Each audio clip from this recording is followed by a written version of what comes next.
Kita akan lanjutkan materi tentang asas Black. Asas Black. Kalau kemarin kita hanya membahas suatu benda yang berproses melibatkan kalor. Sekarang kita bendanya nggak cuma satu, dua. Benda dua dicampur. Contohnya air sama logam dicampur. Air sama air dicampur. Nah, yang dimaksud dengan asas Black itu adalah sebagai berikut. Ketika dua benda dicampur dan kedua benda tersebut memiliki suhu yang berbeda, maka akan terjadi yang namanya perpindahan kalor dari benda yang suhunya tinggi ke benda yang suhunya rendah. Yang kedua, ketika sudah bercampur, proses perpindahan panas atau perpindahan kalor akan berhenti ketika kedua suhu benda tersebut sama. Jadi misal air suhunya adalah 30 derajat, terus besi suhunya 50 derajat, dicemplungin. Besi suhunya akan turun karena kalornya ditransfer ke air. Air dapat transferan kalor, suhunya akan naik. Jadi suhu akhir nanti akan berada di antara 30 dan 50. Entah berapa nanti. Nanti akan ada perhitungannya. Ini ya, benda suhu tinggi melepas kalor, benda suhu rendah menyerap kalor. Nah, yang paling penting adalah aspek yang terakhir. Jumlah kalor yang diserap sama dengan jumlah kalor yang dilepas. Misal contohnya besi yang tadi panas kan, dia melepas kalor 100 kJ. Berarti airnya juga akan menerima kalor 100 kJ. Harus sama, nggak bisa beda. Karena energi tidak bisa diciptakan dari ketiadaan. Ya, emang harus ada di situ sudah. Tinggal ditransfer saja, diubah bentuk saja. Jumlah kalor yang diserap sama dengan jumlah kalor yang dilepas. Kalau secara matematis kayak gini. Q lepas sama dengan Q serap. Q ini bisa nanti pakai Q yang MC delta T, sensible. Bisa juga pakai M lambda yang laten ya. Langsung saja kita lihat bagaimana kita menggunakan rumus asas Black ini. Ini example-nya. Silakan fokus, perhatikan nomor 1 dulu, silakan dibaca dulu. Dan kita akan discuss. Baik, nomor 1 ini kita tinjau dulu ya dari komponen-komponennya ya. Kan asas Black itu pencampuran dua benda. Benda apa dan benda apa nih nomor 1? Air sama air. Apa yang membedakan air pertama dengan air kedua? Suhu sama gramnya, bagus. Suhu air pertama 80 derajat. Suhu air kedua berapa? 5 derajat Celcius. Berarti air yang mana yang akan melepas kalor? Yang 80, bagus. Berarti air yang 80 akan mengalami pengurangan suhu. Kalornya dilepas, suhunya berkurang, turun. Kalau air yang 5 derajat, dia akan mengalami kenaikan suhu karena dia menyerap kalor kan. Nah, berarti karena ada perubahan suhu, maka kalor yang dipakai kalor sensibel atau kalor laten. Sensibel, yes. Kita anggap di sini adalah air A, di sini adalah air B. Maka yang melepaskan A, berarti QA akan sama dengan QB. Karena kalor sensibel yang dipakai, maka QA adalah MA, CA, delta T-nya kita ganti dengan, delta T dulu aja deh. Delta TA, MB, CB, delta T, B. MA-nya berapa? 100 ya. Ini bebas mau diubah ke kilogram dulu atau enggak. Yang penting satuan massa di kiri sama di kanan harus sama. Kalau kilogram semua, kalau gram semua. C itu apa C? Kalor jenis. Kalor jenis air berapa? Air A sama air B sama atau beda? Sama, sama-sama air. Berarti color jenisnya sama. Tapi nanti kalau air sama minyak beda. Karena dia sama maka bisa dicoret. Ya dong. Nah, maka sisa MA-nya ini adalah 100, kita masukkan aja. 100, kita tulis delta TA dulu. Yang sini MB-nya 250 delta TB. Yang A tadi mengalami pengurangan suhu atau kenaikan suhu? Yang A mengurangi pengurangan suhu. Kalau pengurangan suhu berarti delta TA-nya dari suhu yang tinggi berarti 80 ke suhu akhir. Suhu akhir biasanya disimbolkan dengan TC, T campuran. Tapi kalau yang menerima atau menyerap kalor, delta T-nya naik, berarti TC dikurangi suhunya dia, 5 kan? Tujuannya adalah berapa suhu akhir campuran, yang dicari adalah TC. Nah gimana nih? Ya, 100 kali 80, 8000. 100 kali TC, 100 TC. 250, 250 TC. Minus 25 kali 5, 125, 0. Gini kan? Beda ruas.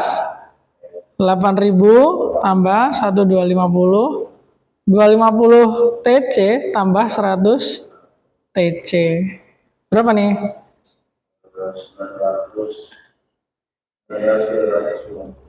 9000. Berarti TC-nya berapa? Berarti TC-nya sekitar 26,4. Sampai sini ada pertanyaan? Ya, catat dulu. Mau dicatat dulu kah? Kalian coba kerjakan yang nomor 2 ya. Example nomor 2. A few moments later. Color sudah, Sales Black sudah. Sekarang efek dari color selanjutnya yaitu adalah pemuaian.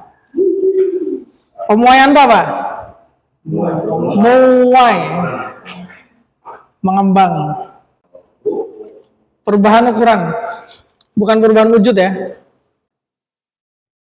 Yang pertama adalah muai panjang. Yang ini satu dimensi nih. Muai yang pertama adalah muai panjang. Rumusnya ini. Kan pemuaian kan perubahan ukuran benda. Akibat kenaikan suhu. Kenaikan suhu itu yang ini, delta T. Perubahan panjangnya ini delta L. Perubahan panjang itu delta L. L0 itu panjang awal, alfa koefisien muai panjang. Contoh. L0. LO juga boleh. Ini contoh soalnya. Silakan coba identifikasi siapa. Nah ini rumusnya. Nah ini ya sudah. Ya itu data. Berarti kan satu. Koefisien muai panjang. Koefisien muai panjang itu apa? Koefisien muai panjang. Seberapa mudah suatu benda memuai, itu namanya koefisien muai. 3. Ya, itu. Jadi 1 dikali 10 3 dikali delta T. Nah, delta T-nya apa sih? Delta T itu apa? Delta T itu apa? Kan tadi udah delta T. Apa? Kenaikan suhu. Kenaikan suhu. Berarti TC lagi nih. Oh beda. Yang ditanya apa sih? Berapa jam letak? Ya.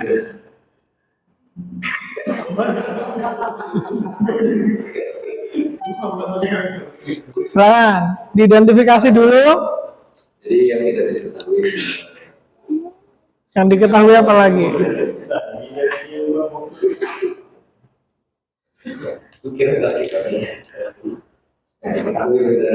Ya, diketahui dulu. Apa diketahuinya nih? Betul. Lanjut. Delta T-nya berarti Delta T-nya berarti berapa? 10. Terus lanjut. Koefisien muanya berapa? Koefisien awalnya 10,3 Minus 3. Terus per Celsius. itu satuan, itu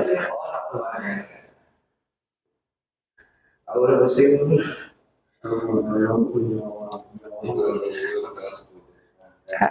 apa lagi yang diketahui dari soal? ya kita ketahui Ini udah alfa ya bacanya ya. Alfa. Panjang awalnya 1 meter. Terus? Masih rumus. Silakan dihitung. Oke, 1 dikali kali delta L-nya berapa berarti? berarti kan satu kali 10 tetap. Ya. 0,01. Nah itu bebas. Wow. Ini adalah delta L. Delta L itu apa? Tadi ya panjang. Perubahan panjang yang ditanya apa? Berapa panjang? Berarti Ini masih panjang. ditambahin berarti berapa? Yes. 1, oh namanya dikit juga ya. Dikit juga. Kecewa juga. Ada kecewa. Catatan. A few moments later. Mari kita lanjutkan jenis pemuaian selanjutnya. Muai panjang berarti 1 dimensi. Sekarang 2 dimensi. Muai luas. Nih. Beta itu koefisien muai luas. Kalau diketahuinya alfa, maka beta sama dengan 2 kali alfa. Nah, lihat dulu. Bentuknya mirip. Bedanya di mana? Bedanya di sini. Kalau ini perubahan luas, anal luas awal, koefisiennya pakai beta. Koefisien muai luas, di mana nilainya adalah 2 kali koefisien muai panjang. Kalau di soal diketahui muai luas, ya udah langsung dipakai. Tapi kalau yang diketahui koefisien muai panjang harus dikali 2 terlebih dahulu. Ini contoh soalnya, silakan identifikasi apa aja yang diketahui. Nah, kita gerak cepat ya. Awal luasnya berapa? 0,5. Terus delta T-nya 10 derajat.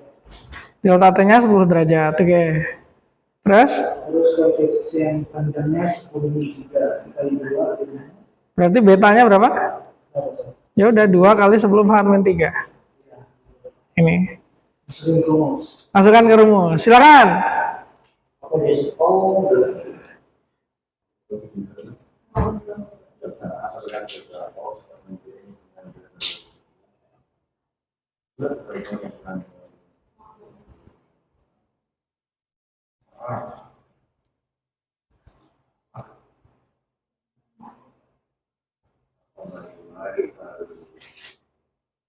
Ini kan berapa saya?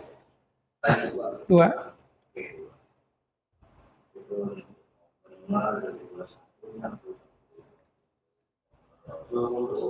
Nol apa?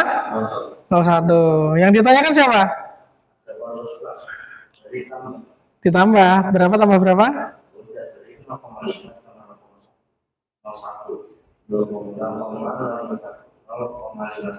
Yes. Gampang kan?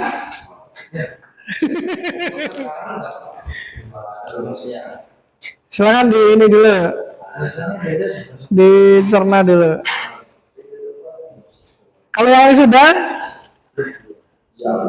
coba kerjakan nomor 4. 4 atau 5 bebas.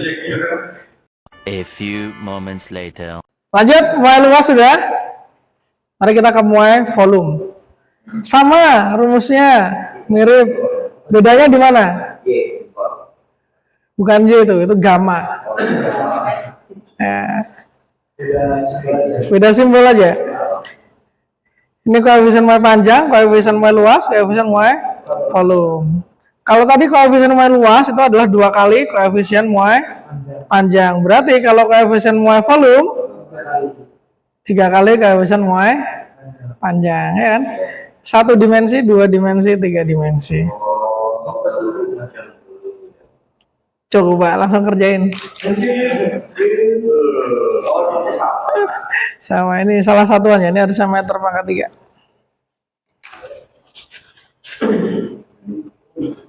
Yang kimia siap-siap ya. Tunggu, iya tadi. Gamma. Ya. Dalam kita tiga. Ya. Gamma. Ya. Bervolume 3. Kita 3 kali 3. Saya satu. 3 kali 3 9 kali 10. Berapa? 3,09.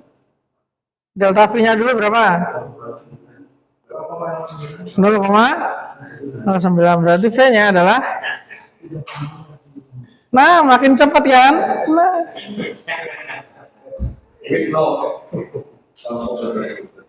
Nah, kayak gitu kalau belajar sama Mister tuh, makin lama makin cepat ngitungnya. Makin lama makin cepat mikirnya.